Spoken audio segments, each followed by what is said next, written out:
Hello everyone, I'm Christina, and I want to welcome everyone to my channel.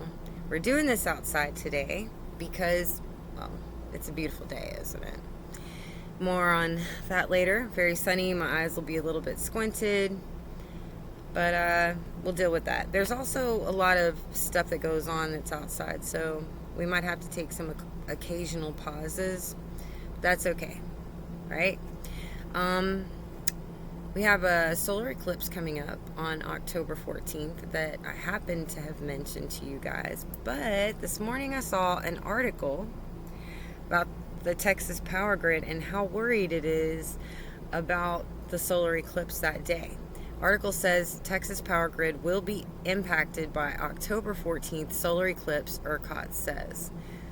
The grid operator has relied heavily on renewable energy to meet peak demands over the summer. Well, we know that. But what's the big deal with this eclipse? Well, ERCOT is bracing itself for yet another challenge to the state's power grid this year, the upcoming October 14th annular solar eclipse. Texas is a prime viewing spot for next month's Ring of Fire. Its path of totality tracing over the cities of Odessa, San Antonio, and Corpus Christi. Unfortunately, ERCOT officials recently confirmed, I had to get that out of there, that the rare celestial event could have measurable impacts on solar resource power production following a summer of record-breaking demand. Now, they went into song about how bad the summer was. I've done that myself. But finally, they get back to the article. And you have to say, well, you know, we got past the summer. It's under 100 degrees now. But because ERCOT in Texas is relying so much on solar and wind energy, that these couple of hours are going to seriously impact the Texas grid that day. And it's interesting that this eclipse is going through San Antonio because we've been having a lot of earthquakes to like the southeast side of San Antonio where a whole bunch of gas and oil fields are, like right in the middle of it. It's pretty wild. I mean, it's gonna go right through there straight to the Gulf of Mexico. But they say that it's the maximum coverage of the sun will occur at 11:54 Central Time before the partial eclipse ends at 1:33 p.m. ERCOT officials confirmed in an email that on that day, photovoltaic generation resources which generate solar power are expected to experience a maximum coverage of sun ranging from 76% to 90% between 10 a.m. and 1:40 a.m. Central Time. Solar energy intake is expected to be hit the hardest at 11:50 a.m. Central Time at the height of the eclipse, when the system's clear sky capability will be reduced to a minimum of 13%.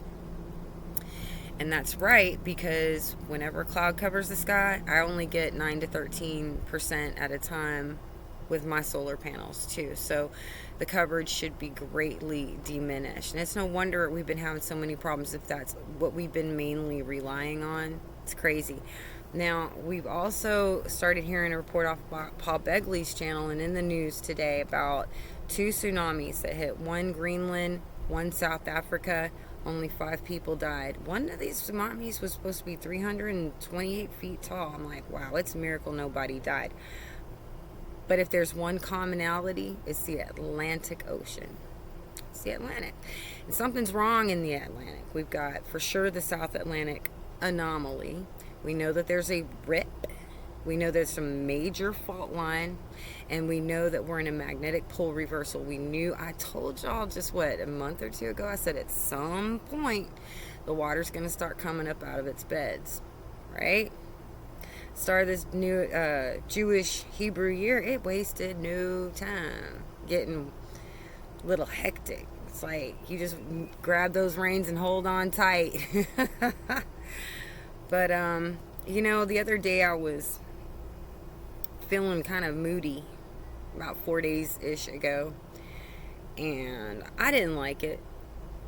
I didn't know for sure why I was so moody, but because this is my second chance at life, because I've gone to hell. My testimony's out there for you guys that don't know. I don't have time for bitterness. to grow in me. So I'm already aggravated. I started praying for a second. I said, God, I need some help with my attitude. I don't like this, and I know you can't possibly like this. How could you get anywhere near me when I'm just a bubbling cauldron of negativity right now? All of a sudden, my daughter, who just is sitting quietly next to me, and I was praying silently in my head. She didn't even know I was praying, but I was talking to him. She just breathed out, at least it's a beautiful day. And I was like, and I looked and I was like, yes, it is. Yes, it is. I liked that he was with me. I liked being able to put my focus on something else besides all the negativity. And it's good to know that no matter what storm we're in, that all we have to do is call on our Father in Jesus' name, and he's going to be there for us no matter what's happening. But looks like October 14th. And you know, there was something else. I mean, it's so interesting also for a different reason, because I'm hearing talk about government movement between the first of the month of October, around there. Maybe it's even started now, through the 14th. There's going to be like a lot of movement, a lot of preparing, a lot of shifting, and that some things, institutions on different levels are supposed to start going way wrong, like all at one time. Okay, so something is, it's not just one thing I'm seeing. I mean, hold on. Sorry I told you stuff like that'll happen. We're outside, but hopefully he's done sawing for just a second now. Well, I don't really believe in coincidences a whole lot. So really what I want to continue to communicate to you is to fill in whatever holes you got in your preps. Be mindful. I'm betting that this is just the start of a major ride that we're going to take this year. I mean, it looks like this Jewish New Year just started with a bang. Okay, I'm not afraid, but I am very interested. I am watching, and I know you are too. I will talk to you soon. God willing. God bless.